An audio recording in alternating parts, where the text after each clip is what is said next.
Philip Schwab et Kailyn Blue sont un couple vivant aux États-Unis. Ils ont par contre une petite différence, ils sont tous les deux atteints d'un léger retard mental. Malgré ça, ils ont tout pour être heureux, mais malheureusement, en 2019, un terrible drame va venir mettre fin à leur tranquillité. Pour tout savoir sur la triste et mystérieuse histoire de Kailyn Blue et Philip Schwab, lançons-nous maintenant dans la vidéo.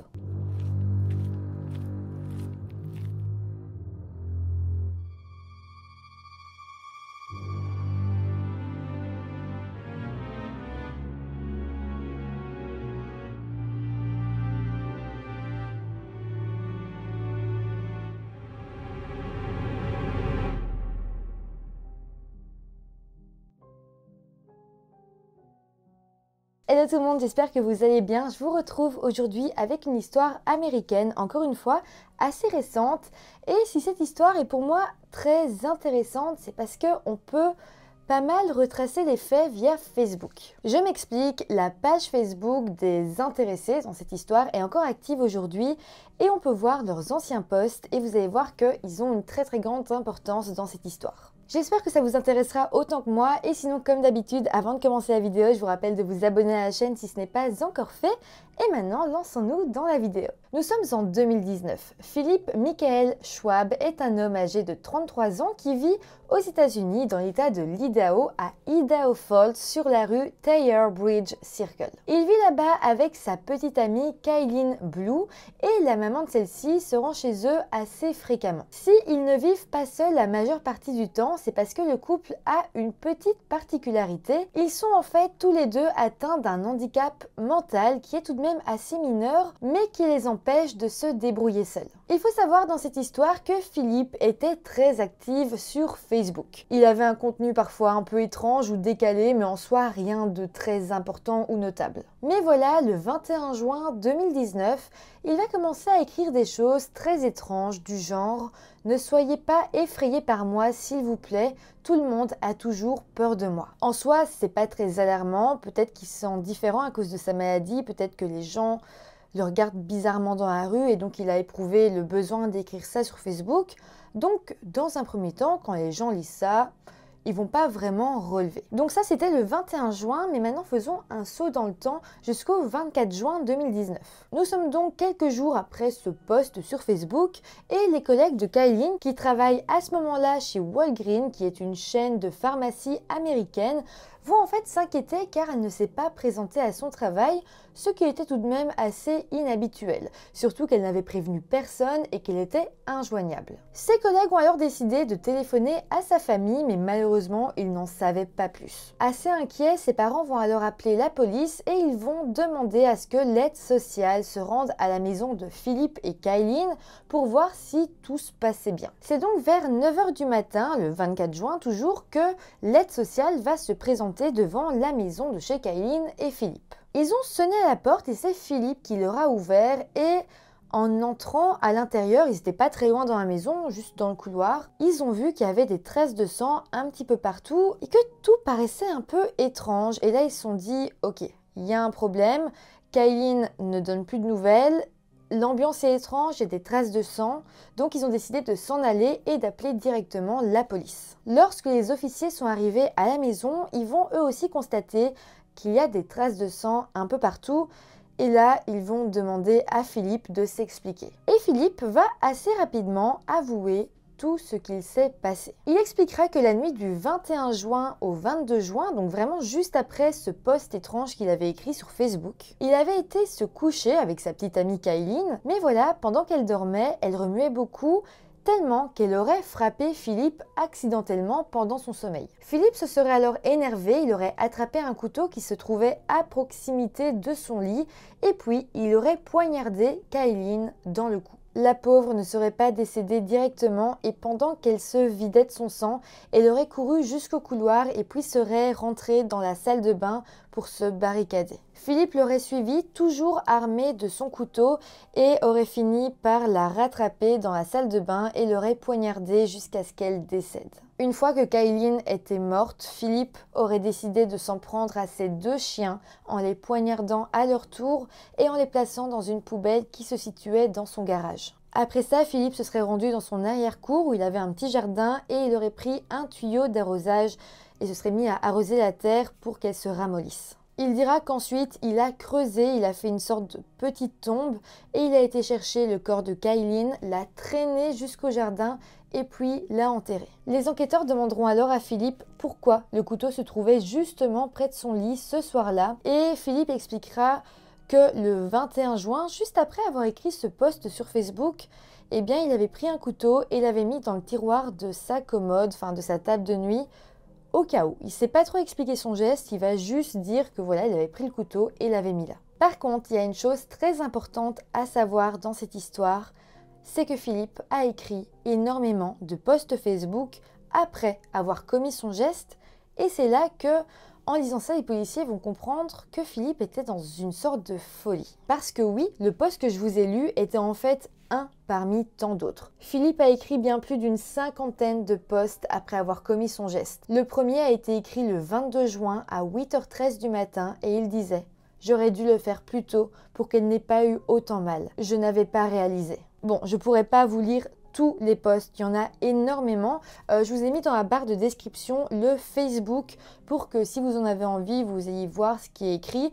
Je mets pas le Facebook, je mets pas le lien du Facebook pour que vous ayez commenté, insulté sa famille ou je ne sais quoi. Je le mets vraiment au cas où vous avez envie d'aller consulter tous ces posts parce que je trouve ça quand même assez intéressant et je trouve que ça peut nous aider à peut-être pas comprendre, mais rentrer dans la tête de Philippe. Bon, sinon, là, je vais vous lire certains posts que j'ai sélectionnés qui datent du 22 juin, donc le jour après le meurtre. Donc, le meurtre s'est passé du 21 au 22, et là, c'est quand il s'est réveillé le matin du 22 juin. Il écrira, par exemple, « Nos petites discussions vont me manquer ». Ou alors, « Je ressemble à Michael Myers maintenant. Lol ». Myers qui est donc le tueur des films Halloween. Il écrira aussi des phrases qui veulent absolument rien dire.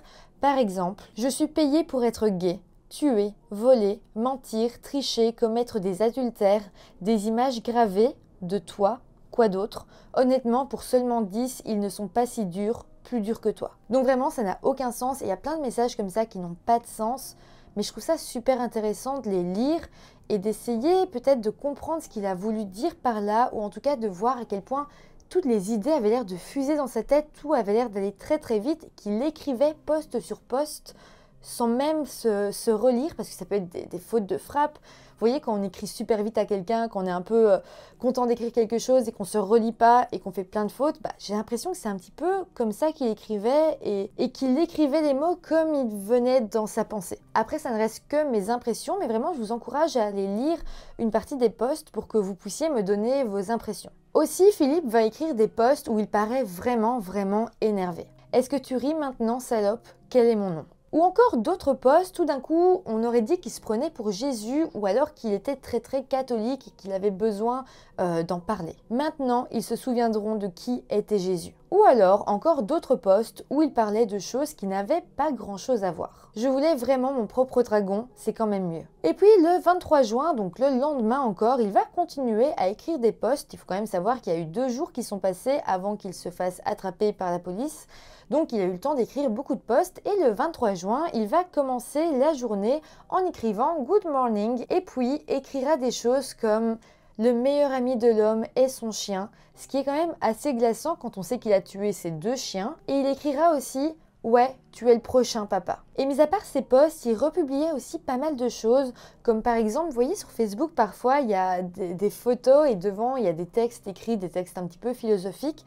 Ça, il en republiait beaucoup, il publiait aussi beaucoup de chansons et surtout, ce qui est très étrange, c'est qu'il se mettait à parler assez souvent de Game of Thrones. Le dernier post de son Facebook sera le 24 juin au matin, jour de l'arrestation. Par contre, j'ai pu remarquer que quelques jours avant le meurtre, Philippe postait déjà des choses un petit peu étranges. C'était pas aussi horrible que ça, c'était pas aussi clair que ce que je vous ai lu, mais c'était déjà un peu bizarre. Par exemple, il a posté cette photo en écrivant « Je pense que nous pensons tous la même chose ». Bon, mis à part Facebook, revenons-en au jour de la découverte. Après que Philippe ait tout avoué, les policiers lui ont demandé de les amener au corps. Ils se sont alors retrouvés dans l'arrière-cour de la maison devant une tombe peu profonde et récemment creusée. Les policiers noteront alors que le visage de Kaylin était toujours visible en dessous de la saleté et que les coupures sur son visage et son cou étaient très facilement visibles. Évidemment, après cet aveu, Philippe a été placé en détention provisoire dans la prison du comté de Bonneville et a été accusé de meurtre au premier degré. Mais au cours des mois suivants, Philippe va plaider non coupable et son avocat déposera plusieurs documents judiciaires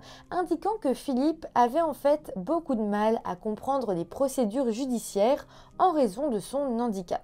Sur ces documents, il est alors précisé que Philippe souffrait du syndrome de DiGeorge. Pour vous expliquer très brièvement ce qu'est le syndrome de DiGeorge, c'est une maladie qui touche l'enfant dès sa naissance et qui se caractérise par un déficit immunitaire qui fait entre autres que le fœtus ne se développe pas normalement. À cause de ça, l'enfant va grandir en ayant des gros problèmes de santé et dans certains cas un retard mental, ce qui était le cas de Philippe. Il faut aussi savoir que parfois, les personnes porteuses du syndrome peuvent développer des troubles schizophrènes ainsi que de la dépression, de l'anxiété ou même développer des troubles bipolaires. Par contre, et c'est très important de le préciser, toutes les personnes qui ont le syndrome de DiGeorge peuvent avoir des symptômes très différents. Avoir un retard mental, des troubles schizophréniques, bipolaires, etc., ça n'arrive pas à toutes les personnes qui souffrent du syndrome de DiGeorge. Je vous dis ça en fait pour qu'on se rende compte que Philippe pouvait potentiellement souffrir de ces troubles. On n'en est pas sûr, mais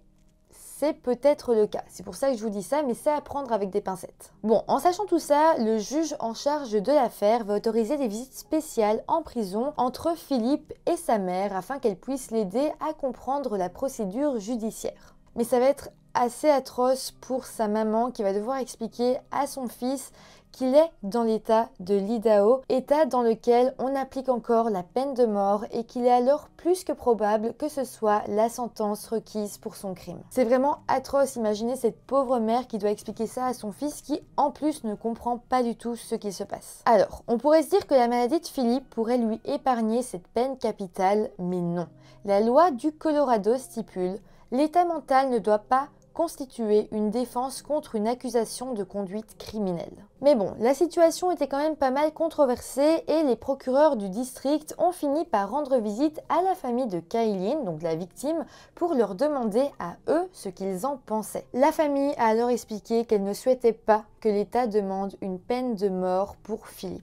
Ils étaient bien évidemment meurtris par la perte de leur fille, mais ils se rendaient aussi compte que Philippe avait de gros soucis mentaux et que la peine de mort ne changerait pas grand-chose à la situation. Le savoir toute sa vie en prison leur suffisait en fait amplement. C'est suite à ça que le procureur du comté de Bonneville, Daniel Clark, a refusé de poursuivre la peine de mort malgré les preuves accablantes dans l'affaire et le mépris total de la vie humaine. Il sera précisé que Clark avait fait des tests de QI et qu'il était arrivé à un résultat de 76 alors qu'un QI moyen devrait être autour de 100. Le procès s'ouvrira alors en juin 2021 et pour commencer, la famille Kaylin tiendra à rappeler à quel point Kaylin était une bonne personne, compatissante, souriante et aimante. Son frère prendra aussi la parole et dira « Kaylin était une personne spéciale et je ne dis pas cela à la légère. Une chose que la perte traumatique de Kaylin m'a apprise, c'est que tout le monde vit son deuil différemment. Une partie de mon processus de deuil consiste à passer de nombreuses nuits au cours des 2 dernières années, à rester éveillée et à me poser la question que beaucoup d'entre nous ont sûrement posée, à savoir pourquoi. Au procès, Philippe acceptera alors de plaider coupable à ses accusations de meurtre au premier degré, mais ne donnera aucune raison à son geste. Simplement, son avocat tentera de le défendre en évoquant bien entendu sa maladie, mais aussi l'intimidation qu'il a subie tout au long de sa vie, le divorce de ses parents et la mort de son père. Finalement, à la fin du procès, le juge décidera qu'il sera condamné à une peine de prison à perpétuité avec une période de sûreté de 25 ans. Après le prononcé de la peine, le juge dira « Malheureusement, dans ma carrière d'avocat de la défense, de procureur et de juge, j'ai été témoin de nombreux crimes et j'ai traité de nombreuses affaires. Celui-ci n'a aucun sens. J'ai lutté avec le pourquoi. » En fait, c'est quelque chose qui restera totalement inexpliqué, le pourquoi de ce geste. Le procureur appuiera même les faits en disant que Philippe avait vécu 35 ans de sa vie sans montrer aucune trace de violence. Il s'est toujours bien comporté et d'un coup, il a comme complètement vrillé. Après le prononcé de la peine, on demandera alors à Philippe s'il voulait faire une déclaration, mais il refusera. En plus de sa peine de prison, Philippe devra aussi verser en 3 fois la somme de 10 000 $ de dédommagement à la famille de la victime. Alors, par rapport à ça, par rapport au fait que la famille de la victime peut parfois demander un dédommagement, je vois parfois dans les commentaires des gens qui disent que la famille essaye de se faire de l'argent sur le dos de leurs proches décédés. Je tiens juste à préciser, en tout cas ici aux États-Unis, c'est difficile d'avoir de l'aide si on ne peut plus travailler, si on a besoin de quelques semaines, de quelques mois, parfois même de quelques années de pause, on reçoit pas d'aide. Donc avoir une compensation financière peut vraiment aider la famille à s'en sortir parce que parfois ils perdent tout, ils perdent leur travail, ils perdent leur maison. Enfin voilà, ça devient vraiment difficile parce qu'en plus d'avoir perdu un proche, ils perdent absolument tout ce qu'ils avaient. Ici, si la famille demandait un dédommagement, c'était pour couvrir les frais de crémation de Kylene et pour rembourser aussi des amis qui leur avaient prêté de l'argent pendant toute la période difficile. C'est vraiment une parenthèse importante que je fais là parce que souvent, quand la famille reçoit de l'argent, je suis toujours mal à l'aise de le dire en vidéo. C'est important de le dire parce que je raconte les faits. Mais parfois, je ne sais pas comment ça peut être pris et j'ai pas envie qu'après, on vienne s'en prendre à la famille en disant qu'elle a accepté de l'argent. Voilà, c'est toujours un petit peu touchy aussi quand on parle d'argent. Donc voilà, je tiens quand même à remettre un petit peu les choses en place pour dire que cet argent, la famille en avait besoin et c'est très souvent le cas. Voilà, en tout cas, c'est comme ça que se termine cette histoire. Philippe est actuellement en prison, il ne risque pas de sortir rapidement. Pour ce qui est de la famille de Kylene, ils font leur deuil difficilement, mais au moins ils savent que le meurtrier de leur fille est en prison. Et je pense qu'avoir obtenu justice leur permet d'aller de l'avant, que tous les procès soient terminés et maintenant ils peuvent juste se consacrer à leur deuil et à essayer d'aller mieux. En tout cas, j'espère que cette vidéo vous aura intéressé. Si c'est le cas, n'hésitez pas à mettre un petit pouce en l'air, ça fait toujours plaisir, à vous abonner à la chaîne. Et moi, je vous retrouve très rapidement pour une nouvelle vidéo. Bye!